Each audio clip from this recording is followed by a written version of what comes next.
अभी हम मौजूद हैं जनपद महाराजगंज के फरंदाज तहसील में। यहाँ पे यूजीसी समर्थन को लेकर के लोग आए हुए हैं। इधर आप देख सकते हैं कितनी संख्या, हज़ारों की संख्या में भीड़ आ रही है राष्ट्रपति को संबोधित ज्ञापन देने के लिए कि यूजीसी बिल को हर हाल में लागू किया जाए और इसे लागू करना ही एक विकल्प है। आइए यहाँ जो प्रदर्शन कर रहे हैं इनसे जानकारी लेते हैं, क्या कुछ इन लोगों का कहना है।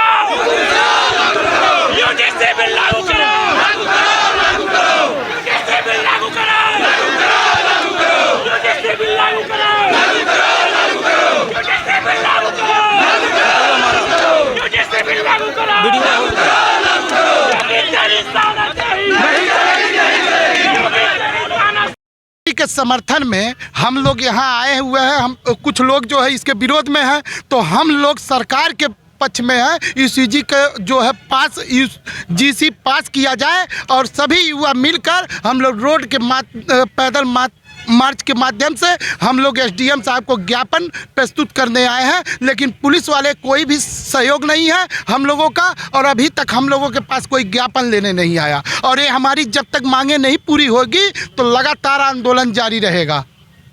लागू करना क्यों जरूरी है? समानता, जैसे विश्वविद्यालय में हम लोग दलित, पिछड़ा, अनुसूचित जात के लोगों को, सभी जातियों को, जैसे हो गया गौड़ समाज को, तो कहते थे ये कह रहा चल उधर, उसके साथ प्रताड़ित करने का काम करते थे। और ये जो यूजीसी जो लागू किया गया है, हम लोगों का भाईचारा बनाकर रहने का, हमारे भी बच्चे हक अधिकार है कि विश्वविद्यालय में शिक्षा ग्रहण करके आगे की तैयारी करें। भाई शांति दीजिए।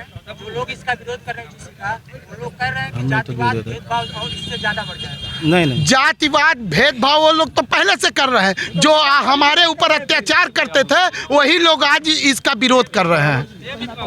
हमारे पिछड़े वर्ग के छात्र छात्राएं अपमानित होकर के आत्महत्या कर लेते थे और रैगिंग भी किया जाता था। और जब सुप्रीम कोर्ट ने रोहित वेमुला की हत्या हुई तो सुप्रीम कोर्ट ने सरकार से कहा कि इस पर आप सख्त कानून बनाओ। तो सरकार ने जब कानून बना करके पटल पर लाई तो चंद जो मनुवादी व्यवस्था के लोग हैं, जो हमारे साथ 3000 सालों से शोषण कर रहे हैं, उनको ये लगा कि अब 85, यानी पहले 80 ST थे उसमें शामिल थे सर, उसमें शामिल थे, लेकिन अब ओबीसी वर्ग को भी इसमें शामिल कर लिया गया। उनको ये लगा कि अब इनकी संख्या 85 से अधिक हो गई है, ये हमको संख्या के आधार पर भी विश्वविद्यालय में न तो अध्यक्ष बनने देंगे न तो हमारी बात चलने देंगे, संख्या के आधार पर ये अपनी बात मनवा लेंगे।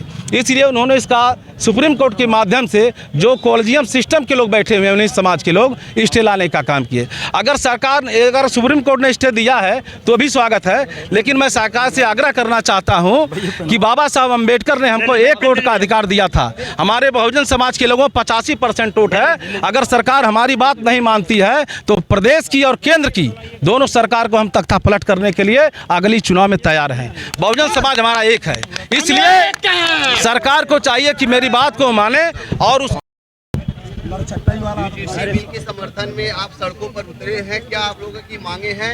यूजीसी बिल पास होनी चाहिए तो क्यों होनी चाहिए? यूजीसी पास इसलिए होना चाहिए क्योंकि यूजीसी ने खुद माना है कि पूरे भारत के विश्वविद्यालय, उच्च शिक्षा संस्थानों में जो है पिछड़े और दलित समाज के जातीय आधार पर 118% जातीय भेदभाव बढ़ गया है। ये यूजीसी के गाइडलाइन पे और सुप्रीम कोर्ट के आदेश पे ये कानून लागू हुआ था और सरकार को मजबूर किया था सुप्रीम कोर्ट ने ही कि इस तरह के कानून लाया जाए ताकि किसी भी विश्वविद्यालय में किसी भी पिछड़े दलित समाज के, आदिवासी समाज के साथ जातीय भेदभाव ना हो। इस तरह एक कानून लाया गया था। इस पर सुप्रीम कोर्ट ने रोक लगा दी है, इस पर क्या?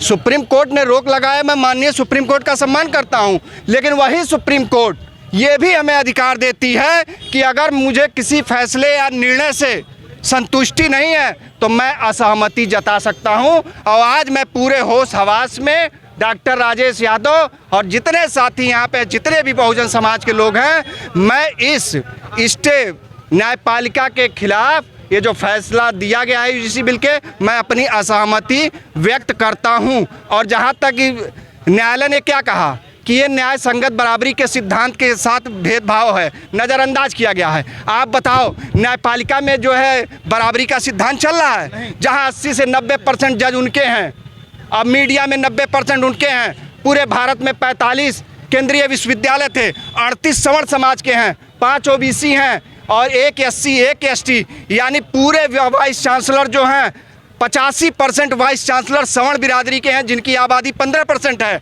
और जिनकी आबादी 85% है उनकी संख्या केवल 15% पे वो लोग जो है वाइस चांसलर हैं। पूरे देश का अधिकार जो है बराबरी के सिद्धांत को फॉलो नहीं करती है, क्योंकि वहाँ पर पिछड़े और दलित समाज की भागीदारी न्यायपालिका में बिल्कुल नहीं है, और सरकार की इसमें नीयत साफ नहीं है।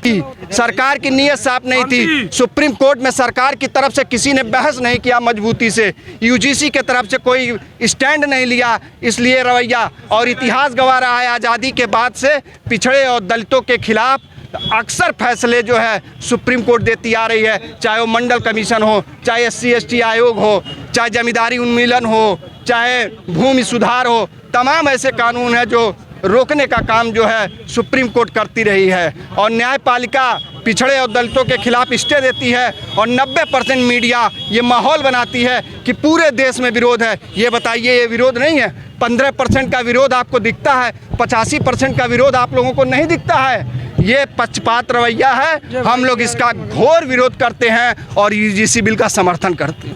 यूजीसी बिल अगर पास नहीं होता तो आप क्या और लोग से भी ले लीजिए। यूजीसी बिल अगर जो पास नहीं होता है तो पूरे देश में जिस तरह ये चल रहा है आगे भी इस तरह इसके समर्थन में चलेगा। अगर जो न्यायपालिका ये कहती है कि लोगों का विरोध है इसलिए मैंने किया, तो हमारे 85% का भी विरोध भी न्यायपालिका दर्ज करे।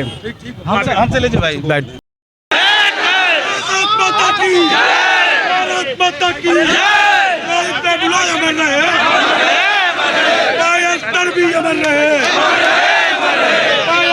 अमर रहे।